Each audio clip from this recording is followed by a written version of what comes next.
안녕하세요. 역사 돋보기입니다. 조선사 최대의 민중분기가 있었다면 그것은 동학농민운동일 겁니다. 조선의 주권이 여러 열강들에게 빼앗기고 이리저리 휘둘리기만 할 때 반봉관 반회세를 외치며 세상을 바꾸고자 일어났던 그간의 민중분기와는 다른 민중분기가 동학농민운동이었습니다. 동학농민운동 이후 동학은 사라지지 않고 3대 괴주였던 손병희가 이어받아 천도교로 발전시켰지만 그와 동시에 동학에서 나온 여러 반개 종파들이 생겨났고 그 중에 끔찍한 짓을 자행하던 사이비 변성 종교들도 있었습니다. 동학이 탄생시킨 최악의 사이비 종교는 바로 이 종교입니다.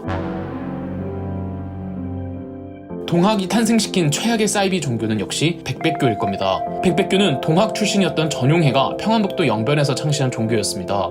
전용해는 동학의 교리를 자기 입맛대로 바꾸며 스스로를 신예수님이라고 칭했는데요. 징산교처럼 주문을 외우고 주술을 부린다고 선전을 했습니다.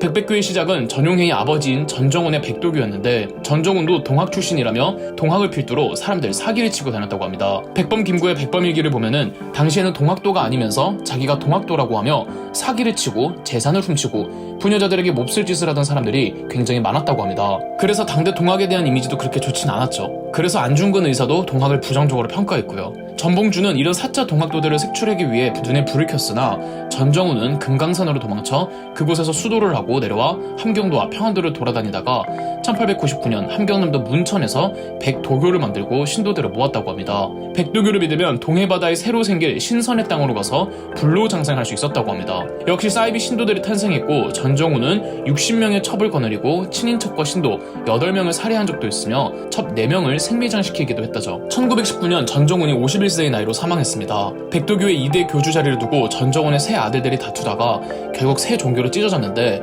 그중 차남 전용해가 1923년 경기도 가평에서 만든 종교가 백백교였습니다. 심지어 전용해는 자신이 교주가 되기 위해 지 아버지의 사망 소식을 숨기고 안매장을 해버렸다고 해요. 백백교의 교리 역시 여타 사이비 종교들과 크게 다르지는 않았습니다. 입교를 위해 돈을 요구했고 곧 세상에 종말할 예정이지만 백백교의 신도들만 살아남을 수 있다. 이상한 주문들을 외우게 하고 각종 예언서에 등장하는 미래의 구원자가 바로 교주님이라는 등으로 말이죠. 우리 백백교 교주님은 신비한 힘을 가지고 있는 분이다. 머지않은 장래에 천위에 등극할 인물이다. 지금은 일본의 통치 아래 있지만 가까운 장래에 반드시 백백교 교주의 통솔하에 독립이 될 것이다. 그때 각 교도는 현성금의 다소와 인물의 능력에 따라 대신, 참의, 도지사, 군수, 경찰서장 등이 임명될 것이다 라며 포교했다고 합니다. 문제는 바로 교주 전용해였는데 차마 언급하는 것마저 힘들 정도의 악행을 벌이고 다녔습니다.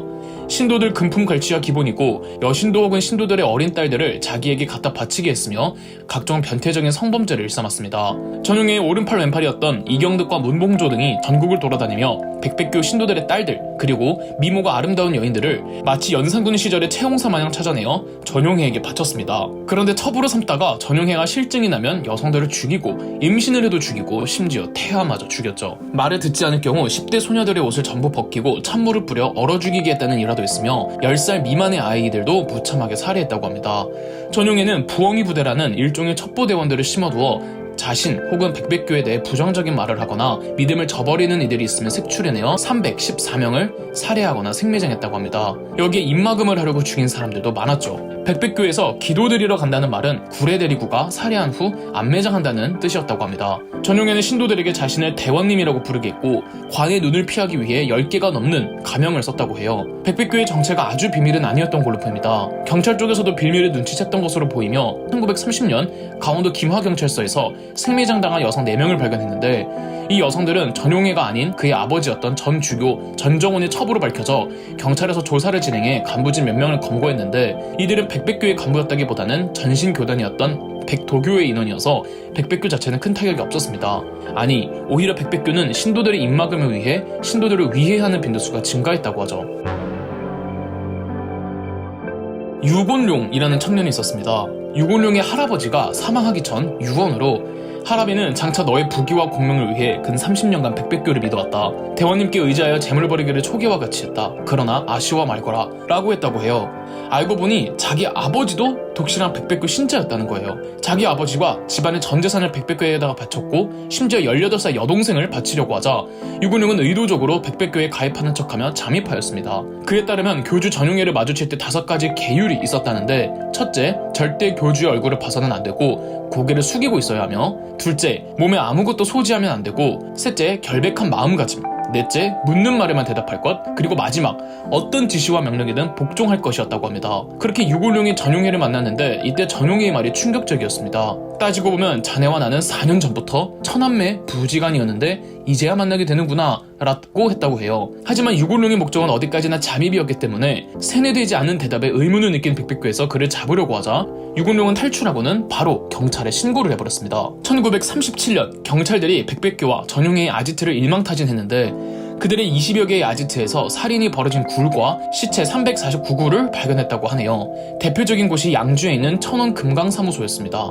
일제강점기 최악의 사이비 스캔들이었죠. 전용해는 도망쳤고 간부 24명이 체포됐는데 전용해는 도망치던 중 경기도 양평에서 자살합니다. 물론 자살은 위장이었고 은둔한 채 살았다는 음모론도 있죠. 당시 1937년 조선일보 기사에는 이렇게 실렸습니다. 흉포의 극, 참학의 절, 마도 백백규의 죄상, 독수에 참살된 교도 판명자만 158명, 추정 피살자 남녀 400여 명, 범죄 사상 공전의 참기록. 백백규의 치는 악행들이 워낙 극악무도했기 때문에 재판을 위한 경찰 조사만 3, 4년이 걸렸고 1940년부터 공판이 시작되어 1941년 170명을 죽인 김서진, 167명을 죽인 이경득, 127명을 죽인 문봉조 등은 사형이 됐고 나머지 간부들은 징역형을 받으며 사건은 종료됐습니다. 체포된 간부진들의 진술에는 그들도 전용해가 너무 무서웠고 가족까지도 협박을 받고 있었기 때문에 어쩔 수 없이 전용해의 명령을 따라야만 했다고 합니다. 하지만 사형이 집행됐다는 기록은 없으며 징역을 전부 살고 나온 간부들은 현재 어떻게 됐는지 알려진 바가 없지만 지하에서 각기 다른 사이비 밀교를 만들었다는 설이 있습니다. 한편 전용해의 시신은 일제가 범죄자형 두상을 연구하겠다며 두개골을 표본으로 만들었다가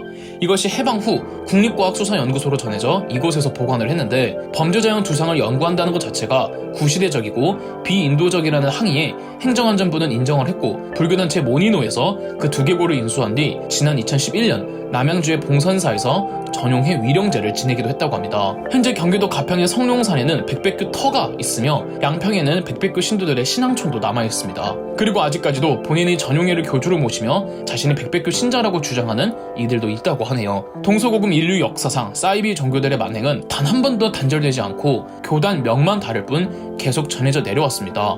어쩌면 앞으로도 없어지지 않을지 모릅니다. 따라서 사이비 종교의 만행을 경계할 수 있는 제도적 시스템에 대한 논의가 이루어지고 사이비 종교들에 대한 강도 높은 처벌이 필요하지 않을까 합니다. 그럼 역사돋보기였습니다.